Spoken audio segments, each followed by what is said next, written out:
Je vous propose maintenant un nouvel indicateur qui est vraiment très important à mes yeux, puisque c'est déjà un indicateur qui va vous permettre de voir si vous déjà vous dégagez, je dirais, assez, je dirais, de ce qu'on appelle de valeur ajoutée pour pouvoir financer, je dirais, toutes vos charges externes qu'on appelle aussi consommation des tiers. Donc en fait, on va voir comment ça se présente sur un sol intermédiaire de gestion et je vais vous présenter un autre sol intermédiaire de gestion qui est présenté sur ciel comptable pour changer un petit peu.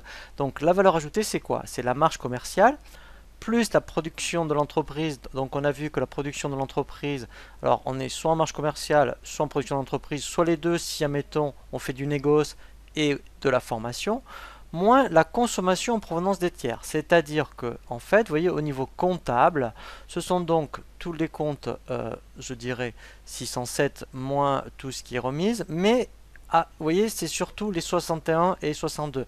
Alors, les 61 et 62.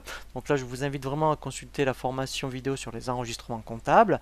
Ça va être tout ce qui est frais généraux, comme le loyer, l'électricité, le téléphone, les assurances, tout ce qui est frais de déplacement, par exemple. Eh bien, quand on fait la différence de la marge commerciale production d'entreprise moins donc tous ces postes-là, il faut absolument que votre valeur ajoutée soit positive.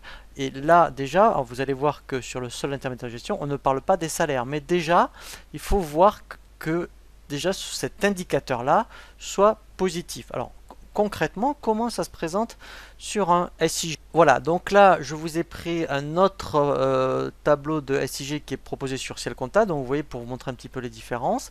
Donc là, alors, on va surtout regarder N-1. Vous voyez, donc on a bien ici les ventes de marchandises de 3327, plus de la production vendue, ça peut être en mettant de la formation, 1170, et moins consommation de l'exercice. Donc consommation d'exercice, ici, c'est ce que comprend tous les frais généraux, c'est-à-dire toute la classe 61 et 62. Et là, en fait, on voit que effectivement, eh bien, la valeur ajoutée est positive. Alors après, on verra, on va voir un autre indicateur et qu'on parle de BE, mais déjà ce poste-là, il faut absolument, voyez, qu'il soit positif.